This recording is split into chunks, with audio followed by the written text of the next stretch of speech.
day to you all, and welcome to another episode of Wear Many Hats. My name's Rachel, and this is the podcast totally dedicated to the FM industry. And today we have a fantastic guest with us.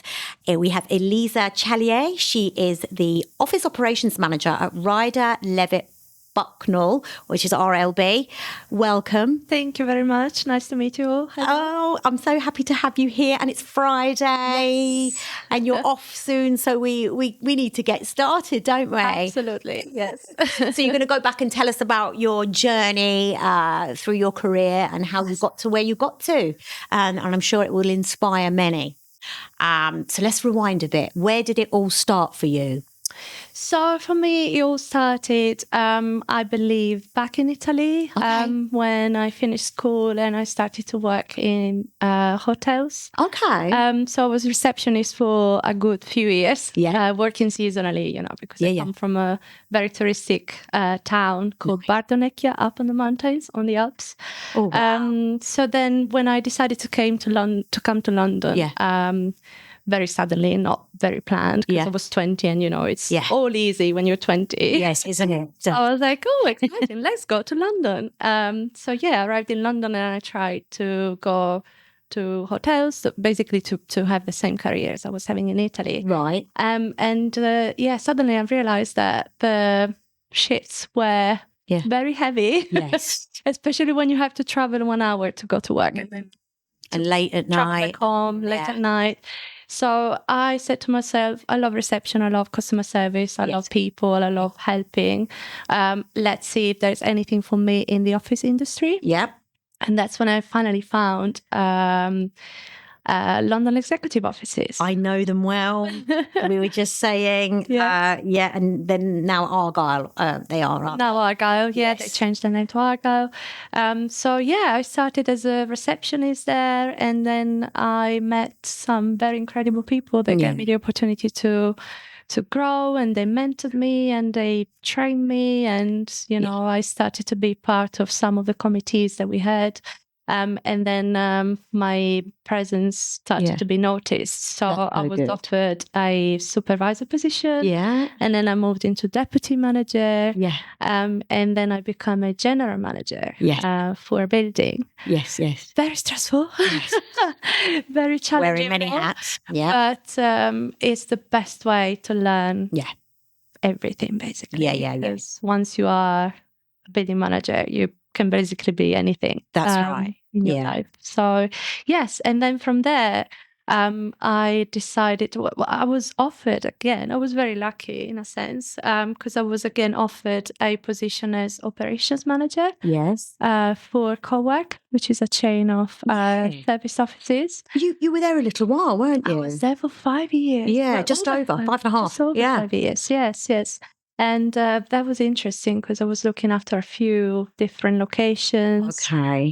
So every building was different. Mm-hmm. Some buildings we owned the whole building. Some others we only had a floor, and we were, part of like bigger, like for example JLL or companies like that. So yes, I've learned to work for just sorting everything out myself, or to use the right contacts for the right things, and creating that sort of network. Exactly. Very important networking. Very important. Yeah, exactly. Definitely. Yes.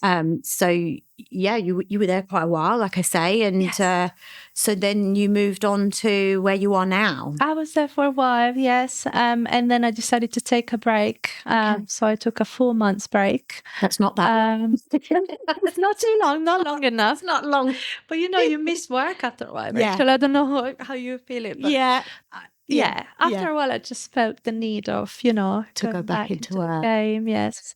And that's where, again, lucky enough, I was contacted by Rider Levett, and I was offered the office operations manager position. And that is where you are now. That's where I am now. So it's a little bit different from what you've done before, in terms of, obviously you were very much sort of front of house and working in the serviced office co-working space. Correct. And then now you're in something which is it's a construction company. Yeah. Yes. So you're responsible for the offices where you are now, is it? That's right. Yeah. Okay, I'm responsible for the office itself, all the operations, of the business and the team as well. I look after a team of 15. Oh, wow. Because each unit has a different team coordinator or team coordinators. Oh, and you're responsible for those as well. Yes. Okay. So you're wearing many hats. Oh, many hats. Yeah, I can see why they call you the office operations manager now, because you've got it's a kind of there's lots under that one title, exactly, including facilities, including facilities. Yes, including. Brilliant. So did you? I mean, obviously, you started in reception, and you within hospitality, which is extremely demanding, like you say. So, yes. I mean, did you always know that you would end up on this path where you are now? Did you know, or did you think I'm just going to stay? Absolutely not. Yeah. In my head, I was going to be like I don't know, a hostess, or I had various different dreams when I was younger. Yes. Working fashion as well. I love fashion. I love food. I love cooking. So I was also thinking maybe I can become a cook. Wow. So many different ideas, but not this specific ideas, which is now my favorite, because I'm really enjoying my role. This is great, Nick. This goes to show you that, not many people sort of go on the path of, FM in particular, or workplace management. They kind of fall into it, which is kind of how you have over the years with working in the space that you've worked in. So who or what gave you that real push in your career? Obviously where you started in Italy, is there any particular person or sort of gave you a real push? Well, as I said, I met with some incredible people, very passionate about what they were doing. Yeah. And it was more like the satisfaction of coming home after a long day and knowing the impact that I made in everyone's day. Yeah. And yes, it's just the passion that I got from these people I work with. I think that gave me the push to say, I can do the same. Maybe I can do even better. Maybe I can make a bigger difference, That's brilliant. Yes, that was my drive. Yeah. Exactly. Yeah, I left Italy with my little luggage of hope and ambition and... Yes. So now look at you working in a huge company. Yes. And I'm in the Shard, which is a big building. You're in the Shard. I forgot this. Yes, you are in the Shard. And I'm based in the Shard. What floor are you on? Again, 11. Oh, it's not the top, but it's a lucky number. It's high enough. Really nice view. But it's also really fascinating for me to see the dynamics of the Shard's team. Right. And how they do facilities and how they do like procedures and, all of that side of things. So so you're learning. I'm always learning and looking and taking the best practices from everywhere I go. Yes, beautiful building.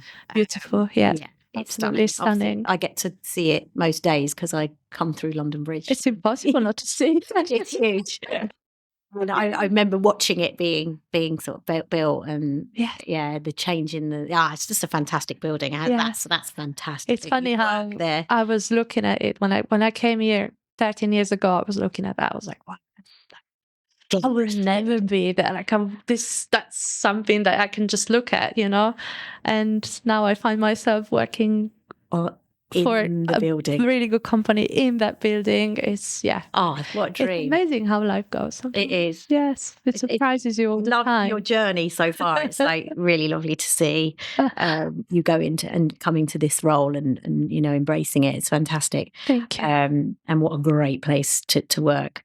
So let's talk about your day. Like, what does your day look like? Because you're obviously managing a team and you've got the facilities there, and there's a lot of responsibility on you. What do you do in a day? Yes. Well, every day is very different, as you can imagine. But my main focus is to keep the morale high. Okay. Something that maybe, it's something that we do, and it's not in our job description, but it's something that we do and has a really big impact on the overall company and team, I think. I love that. I'm just, a moral support, mental support for everyone. Keep the spirits up. If there is an issue, no problem, I can resolve it. And do you need a hand with this? Are you okay? Can I make a coffee? All of that I think is very important. That's the hospitality role. side. That's my hospitality side. And then I throw in a bit of facilities, of course. So I do my walk, I make sure that everything is working, everything is set up in the meeting rooms, and just,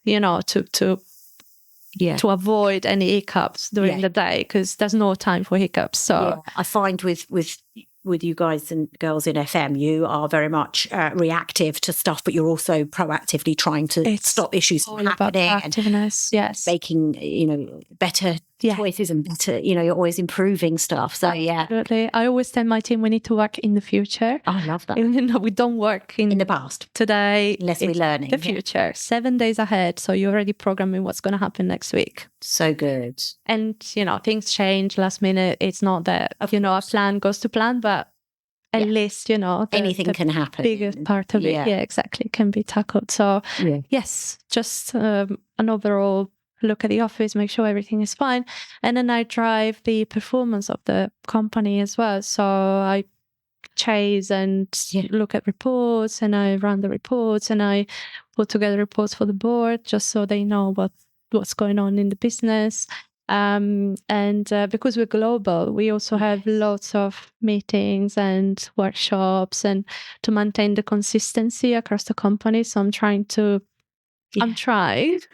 Juggling lots of stuff. Juggling lots of projects and stuff, and making sure that everything is consistent. And and the fact that I speak lots of languages help, because you speak quite a few languages. I can help with translating things. That, of course, we have AI now, but personal touch is it's always good. So and it's good to check it. Yes, absolutely. Come on to AI. Yes. So let's talk challenges. What's testing you right now in your role? Obviously, you've got a lot going on. So at the moment, I think it's the fact that we're growing a lot and very fast, and it's hard to keep up with the workload and the demands. Yes. So of course, all the dynamics have to change, because there is a lot more going on. We can't just send an email and that's there must be something in place, some processes and systems that we don't have right now, but that we need. So I'm in that phase of trying to figure out what the business needs and introduce it to the team and implement it, making sure it's used properly, tackle any glitches and this word. Yes. So it's that's not the problem. I wouldn't call it the problem. I'd call it the challenge. Exactly. Never a problem. Success that we're having is an issue. That's it. Love it. The success you're having is an issue. Brilliant. Yes, because you have to grow. So you obviously you're global. You said you deal with other locations with it. So you do that too. Each location have their own manager, so the operation, like myself. Exactly. There's an operations team, there is a building team, there is but it's just to keep everyone on track, and that's really good that you're all talking to each other. Yes. I think it's very important, because that's why you're growing, you're successful, you're doing everything right. Fingers crossed. So where do you think the industry's heading? Obviously, what excites you? We've got AI and remote working tech and all this. What you're in a fantastic building. So what sort of excites you at the moment? I can see there are two different trends. People that went back to pre-COVID sort of pattern, and there are others that COVID had a really big impact on the business and on the patterns, and I'm excited to be in a company that's the second case. So yes, we are very much embracing with caution, of course, but AI as well. Our dedicated IT team is exploring how to implement it in the business. Brilliant. We have a hybrid policy, so flexible working hours that go really well with all the life stuff that we all got going on, fortunately. So it excites me to work for a company where people are happy. Yeah.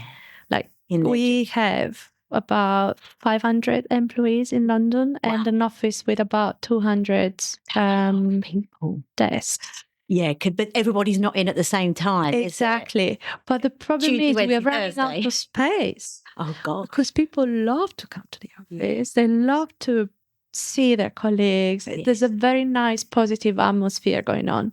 And that helps because facilities can be very challenging and it can put you down a bit. So if you're surrounded by positivity and colleagues supporting you, and it really helps. I remember my Fridays in the past, right after COVID, where the office was a ghost town. Yeah, it's quite here today. And things were breaking, falling apart, and I was alone. I didn't have anyone to, to speak to vent to, and it was just very difficult, to stay positive in that kind of instances. Yeah, because you were at the co-work then. Yes, exactly. And you guys had to stay open, didn't you? We had to stay open, of course, because we're providing a service. I know. If anyone decides to come in on a odd Friday afternoon, because the office must be open. Exactly, the desk must be clean, the internet must be working. So it was, and someone had to be in, and it was to be in to greet them. It was tough times. So very tough. Psychologically was challenging. But I was trying, to keep myself motivated. I was cycling to work, and because I didn't want to take public transport, so I was cycling back and forth. And that's really good. Yeah, so I actually know where you live, so that was really good. So I've got an electric bike. Don't worry. Okay, that's easy. That's very easy. I like spin. I don't go cycling. Oh, right. Stay on one spot. I mean, so obviously now, are you finding that people are coming back into the office? Are you, or have you still got that kind of? Oh no, 100%. I can see people are back, and it's almost forgotten now, which is great. That's great. Yeah. I think some companies still very quiet on the Monday and the Friday. Yeah, I think it's the Tuesday, Wednesday, Thursday. The offices are really busy. That's right. Kind of similar for you? So we also had that. So we decided to do team days. So all of the days are covered apart from Friday. Friday is very quiet, but people still come in because they love the quietness and they can get a lot done. So I like the quietness. Every day is busy, Yeah. But some specific days like Mondays and Wednesdays, for example, are more busy because we have various different teams like project management and health and safety. They're all coming in with their teams and they have a team day in the office. So exciting. Busier, yeah. And AI, is that you? Obviously, you mentioned you've got your tech team. So is that a friend or foe in your world? I mean, are you using it? I use it personally. Yeah. I don't exploit it, but I use it when needed. Yeah. And I think it's great if used properly. Yes. It's very important to learn how to use it and ask the right questions. Yeah. I think that's the skill because everybody says, it's easy with AI, but if you don't ask the right question, it's not giving you the right answer that you need. So I don't think it's foolproof. I think you do need to check the information that you're putting in and the information that's coming out. That comes out as well. Yes, because sometimes it's wrong. Yeah, exactly. Yeah, it's not always accurate. Not always accurate. But for efficiency, I think it's incredible. I use it at work for, to run report or to analyze, nothing confidential, of course. Drop like contracts or stuff like that on it. But yes, the day-to-day things or, for example, taking notes during the meeting or, drafting the agenda, tidying up. Just stuff to make your life easier. Things that usually take a lot of your time because you want to do it properly and accurately. You can, just drop it there, it's done, and then you just quickly double check. And that's great. So I love it. It's I'm a big fan. Yes, me too. It helps to make life a little bit easier, doesn't it? Absolutely, yes. And ESG is obviously a buzzword at the moment. I don't even know if it's a buzzword now. I think it's actually a word that we're using actively, isn't it? Is that what does it mean to you in your work there at RLB? So RLB, we are very, very, very precious about ESG. We actually have a dedicated compliance team that looks after our ESG. Yeah. So you work with them? I work with them. Yes, absolutely. We collaborate in a sense that they put the ideas forward and then me and my team make it happen, basically. Love that. We also have a day of charity work paid by our company. So I actually organized a couple of days in a garden, like a farm garden for April and May. Yes. This year coming. Coming. How lovely. Yes. As in you're going to go and do like fruit picking. Volunteering day. Yes. So we're going to, clean up the horses and there'll be a team of you. Yes, with my colleagues from work. Very nice. Really nice, yes. And then there is a planting initiative in May. So we're going to spread seeds of flowers for bees in the office. So everyone gets to plant the flowers in their garden and then they send us pictures and we put them on the RLB board. Yeah, so there's a... I really like your company. It sounds so lovely to work for. Everything that I love is just you're doing amazing. Bees. Oh, that's so good. And clean up and things. Yeah, you're getting really involved. That's everything that we do is very environmentally conscious. Even, for example, the fruits that we have in the office every day, every box that we buy of fruits, they plant a tree and it's all responsibly sourced. So we really look at every single detail and every single supplier that we have. It's very important that they are, B Corp certified and brilliant. Yes. Yes, so you guys are leading the way, which is great. I love this. I really Absolutely, hopefully. So do you think the industry is innovating fast enough, or are we still playing catch up? Yeah, I mean, obviously you look like you're sort of leading the way in some areas, especially around ESG. You've got a team in place, you've got your tech and you're using your AI. And do you feel like you're playing catch up, or is it innovating fast enough for you? I think, in my case, I think it's innovating fast enough. Yes, we're very avant-garde. Being global, I think it helps a lot because you see what other countries are doing. You just, customize and import and adapt. And so, yes, I think we are in a good position. Yes, definitely. I think you are as well. I think you're doing great, but it sounds fair. So looking back, what moment or project are you still proud of today? Did it caught you? It's hard to pick one. It's really hard to pick just one. What you're doing now is incredible. Exactly. Yeah. I think I am at the peak of my career in a sense, because I found the company that works for me. That reflects all my values. This is lovely. And it's made of incredible people. And yes, I'm very lucky. Very, very lucky. And you've worked hard for that.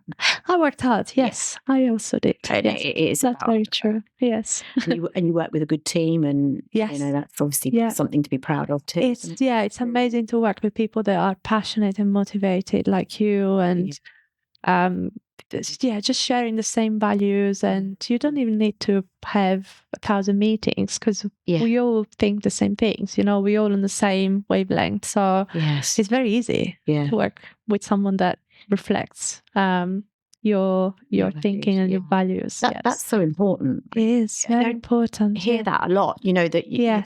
That that you're in a company where you have the same values. That's such a blessing, isn't it? It's the hardest thing to find. It is. Sometimes such a relationship. You're like, I need to exactly. I need to find a job. I need to find the job. Yeah, a career. A career and the company that works for you. It's not just going to interviews and I hope they like me. No, ask your questions. Make sure that it's the right company for you. Because if it's not, after a few months, you won't be happy. You get frustrated because you have to agree to things that you don't agree with in your head, and it's just hard. That is such a good bit of advice, which is which is the next question. What's something you wish you knew when you were starting out? Obviously you started in Italy. Come over here. I mean, there's probably loads of things that you could think of. So what do you wish you knew, speaking to your younger self? So one is the thing I just said. Yes, that is be selective and don't work for anything, because it's impacting your confidence, it's impacting your ideas and your values. If because after a while you start doubting yourself, and maybe it's me, it's wrong. And so if you find the right company and you align your career with your line of thinking, then it's fantastic. So one that's a good bit of advice. One advice to myself will be that, and also to have patience and to try not to control too much, because sometimes there is so much pressure when you finish school, even when you are at school, to decide what you're going to be. I know. To decide what you're going to do for the rest of your life, especially in Italy. Once you pick up a job, that's going to be your job for the rest of your life. Most times. So you have that pressure, and I don't think you're mature enough at that age to make such a big decision. So my advice to myself would be to just go with the flow, enjoy, and the main thing is not to make a massive CV with 1,000 different type of companies and experiences, and it's to create the network and to get your contacts, stay in touch, and as you can see, we keep finding each other. That's it. Oh yes, because we know so many people in common. Yeah, so it's the network. Build your network. The contact that's really important, I think. I think so too. I do agree with that one. I think obviously I know a lot of people in the flex industry, and you do, and we know the same people. It's, absolutely saying the same same names. That's it's great. Funny. It's such a big city, and I love that. And now you're in my network, which is great. Yes. So network people. So if someone came to you tomorrow and said, I want to do what you do, what would you say to them? Good luck. Yes. A lot of people say that. It's I mean, I would be so excited, and yes, I would say, wow, that's amazing. Well done. It's an incredible career. And once you've been in facilities and once you worked in the facilities industry, it's in the office industry, is you know it all. You can do it all. You can reinvent yourself and transform. And as you can see from my career as well, you can go easily from facilities to operations to bidding manager to different sectors as well. So you started in hospitality, then you went to the sort of service office and co-working, and now you're in a more of a corporate environment office. Yes.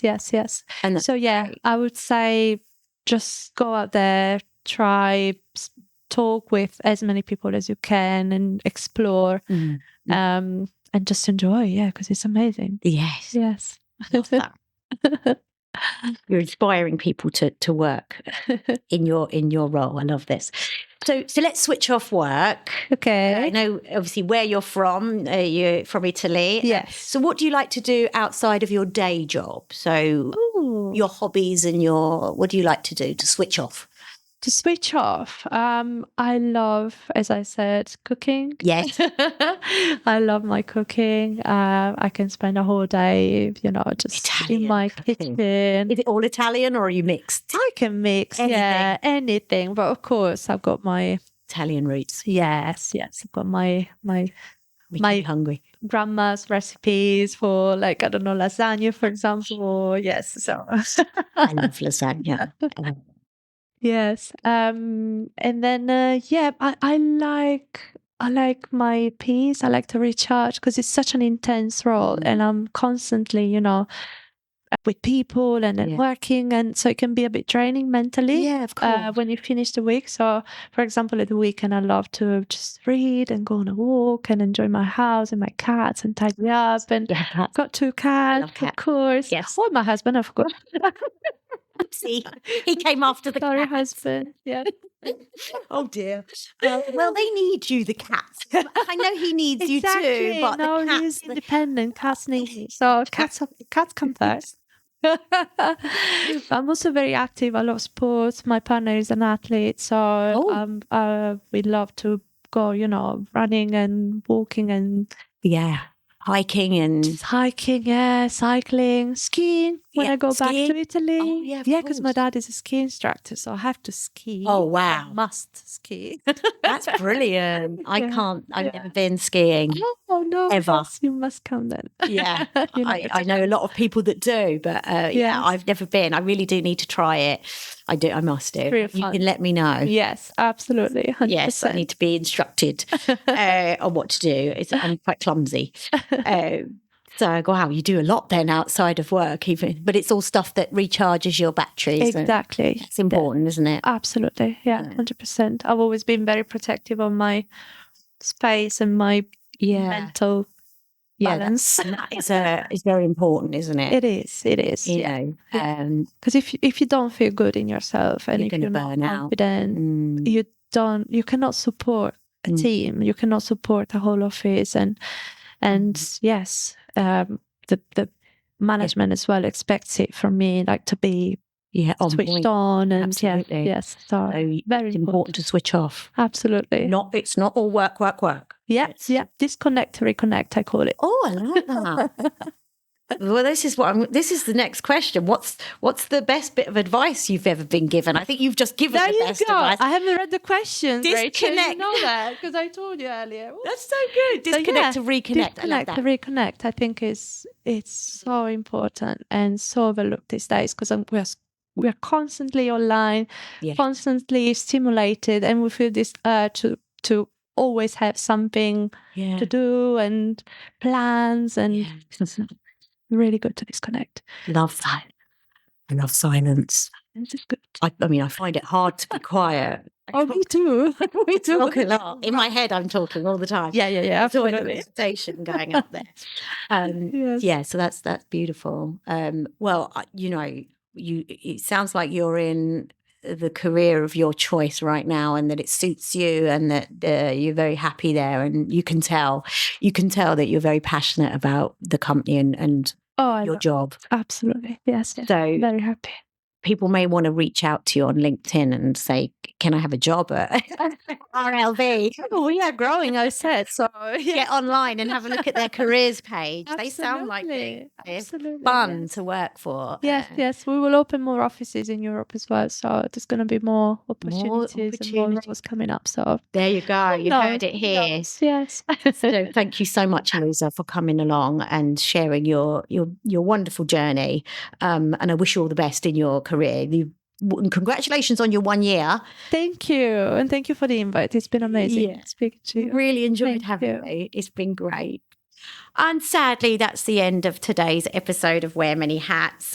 Please do like, share, comment on Elisa's post on her podcast, and share it with friends and family, anyone that's wanting to get into the property, the FM world.